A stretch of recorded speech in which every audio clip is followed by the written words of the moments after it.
Alright, what's going on, guys? This is Purgatory and welcome to another video. And today's video is kind of like a bonus little video because I didn't upload Thursday. It completely went over my head that I had to upload. I'm still kind of getting used to this whole new job schedule, stuff like that, and trying to get videos out for you guys. Again, videos might be coming more in the evening.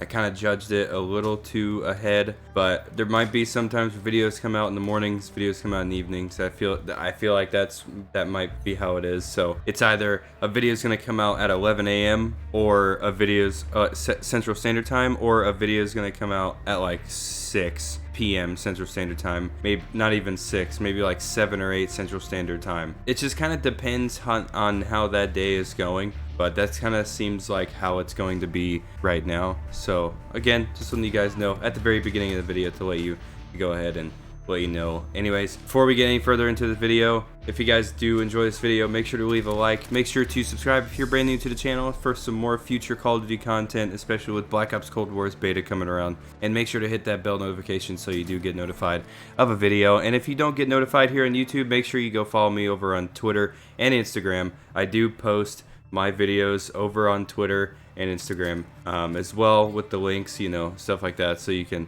see. If you're not notified on YouTube, you'll get notified over there. And yeah, without further ado, this video is kind of just going through just a few things. First off was the whole getting used to my job thing. So I've worked about 3 to 4 shifts, and it's like probably like almost 1 in the morning right now, and I do need to work tomorrow. So I'm trying to get this commentary over and done, and this video over and done, so I can get this out at 11 a.m. tomorrow, or like the day after I'm recording this. So still trying to get used to that. So far I'm actually really liking this job. I'm liking where it's taken me so far, and I'm really looking forward to the future of my career with this, or the future of this job that I'm having now. And I'll let you guys know probably like sometime in the future where I'm working. I brought it up to like in a few of my streams already, but I didn't say exactly what the place was, just to kind of just for the protection of my identity, I guess. But pretty much, yeah, that's kind of just what I've been doing with the like half of my time now is working. And then pretty much when I come home from work, I play some video games, get some videos ready. And so one more thing, now that I just remembered, live streams. So live streams might be a little bit more different than I anticipated. There might be about 3 live streams a week, maybe more, maybe less. But again, make sure to follow me over on Twitter, because I will be updating on that whenever I can get a solid schedule thing going for you guys. Anyways, so next, let's go ahead and talk about the KontrolFreek precision rings. This is very different.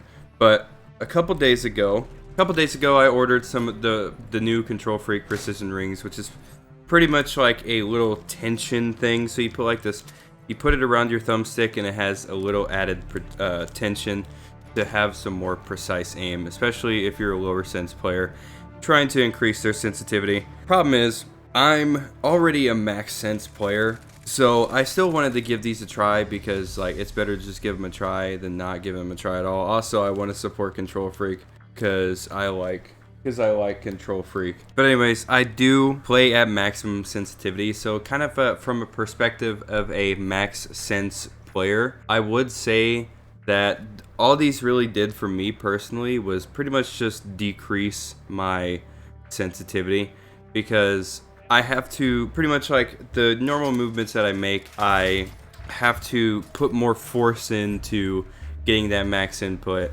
and it just feels like I'm playing at a slower sensitivity. So like the quick turnarounds that I usually do in games, I can't really do with these.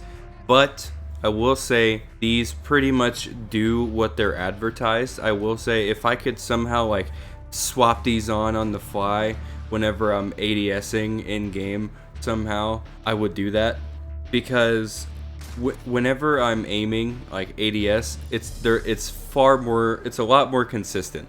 I might turn my ADS sensitivity down, but overall the aiming for me in general has just been more consistent. It definitely does what it's advertised.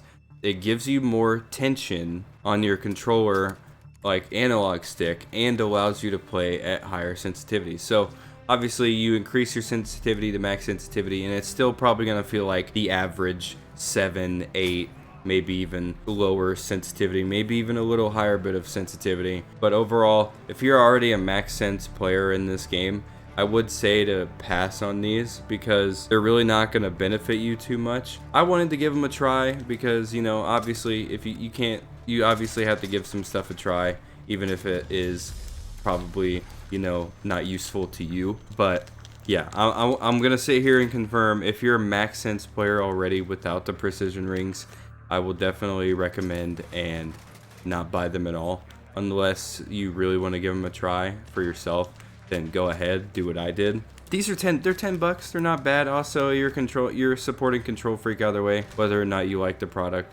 But that doesn't take away the fact that I like what they sell, and that is the actual KontrolFreeks themselves, which is those things that you put on the analog stick. Anyways, next up, let's talk about Season 6 of Modern Warfare. So there's actually, the 2 maps that they put into the game, or I guess the 4 maps, but the 2 6v6 maps, and I guess the 10v10 variation of one of them, the Mount Mealster Tank Factory, I'm just going to call it Tank Factory, and Broadcast, which is just a remake of Broadcast from COD 4. Both of these maps I think are pretty good. I was never a huge fan of Broadcast in general, and you know, I'm not really a huge fan of it in this game either. I think it's still a decent map, and it's still very much playable, especially over some of the maps that are in this game.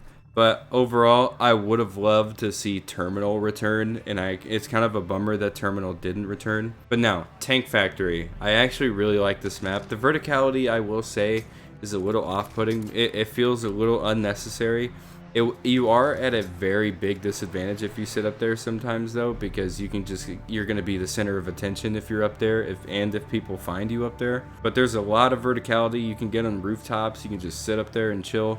Overall, the moment you get up there and the moment you fire a shot or kill somebody, you're going to become a target up there, unless you can hold your own, obviously, or the whole team is up there pretty much. That, or you can, I guess, like throw an explosive or like shoot a joker, or I guess the javelin up on the bridge area. But overall, it gives me Zavod vibes. If you guys never played Zavod, it's a map in Battlefield 4, which is kind of like the same concept, which is like 2 factory buildings, which I think are tank factories. I'm not entirely sure, but they're 2 factory buildings side by side. You can get on the rooftops of them, but there was no bridge. There was kind of like a bridge that was underground, but it wasn't a bridge that was like overground in the middle. This map is like, there's a bunch of nooks and crannies, and there's like a bunch of little like flank routes you can take to get behind people, and I'm actually a huge fan of it. So Tank Factory, I think, is the best in this so far. I still have yet to try the 10v10 variation of it, which is actually expanded, which is really cool. So I can't really say anything much on that, but the 6v6 version to me personally is solid, especially on hardpoint and domination. I love it the most on those modes. I still have yet to try it on search and destroy, so holding back my thoughts on that for now. So this is kind of like during edit, pre-outro, I'm pretty sure. I completely forgot to mention Station. The Station is the new gunfight map and the new ground war map, which I think is called Riverside. So we'll talk about Station first real quick because it's pretty quick. It's pretty basic. It's still kind of like I feel like it's definitely a very kind of open map, but it's still kind of 3-laney. It's still very small, and the Easter egg on this map is incredible. Probably one of my favorites so far in this entire game. Honestly, it's actually really cool. In the face-off mode that we've been playing, my girlfriend and I are actually on a 4-win streak on this mode so far, and we hope to keep it either going or keep it that way until they rotate out the mode. But yeah, so this mode is really just a this map is really just a train station. It's just a bunch of trains put together. You can get on top of the trains. It's pretty simple. It's actually a ton of fun. I like this map a lot too, and it's one of the better gunfight maps. It's far better than the Verdansk Stadium map as well. So 2 thumbs up for me.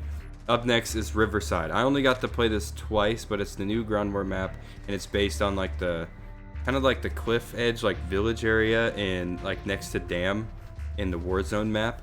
And I was surprised that I actually kind of thought this map was okay. I still don't think it's better than Quarry or Anaya Palace, but I still think it's far better than Promenade, Tovorsk, and Port. I think it's like that nice middle ground. There's still a lot of open spots for snipers to peek you, but it allows for SMGs, ARs, shotguns, whatever, to go from cover to cover and to be able to still have some use in this map. So definitely some praise on this map. That's my first impressions. I can't really say too much after that, but anyways, I do like those.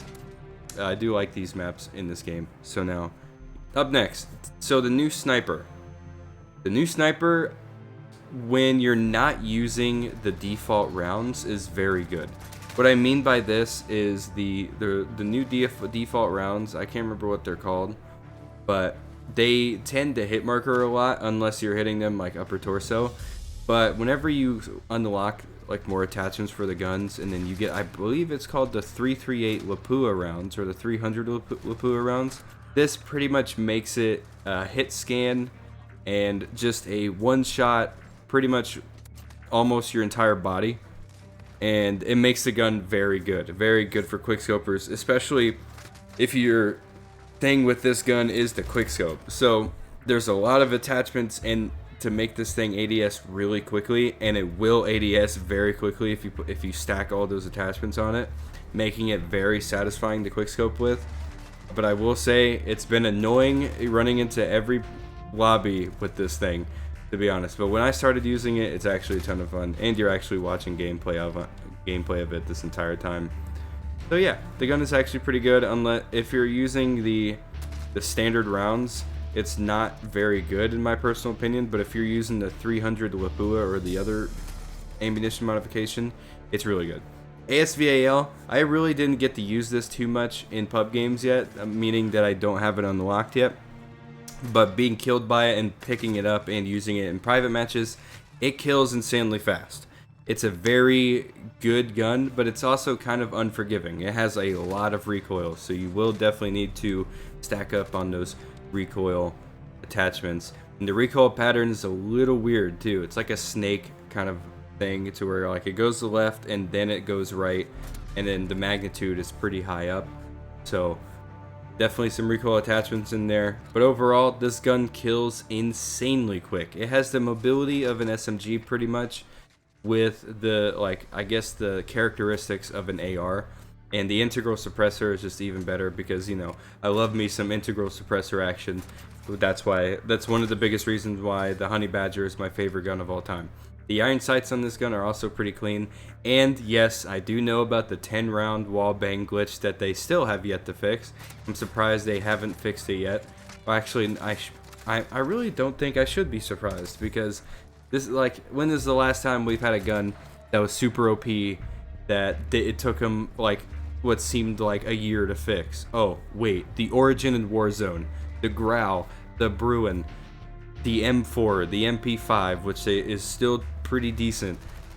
So I don't see them fixing this anytime soon.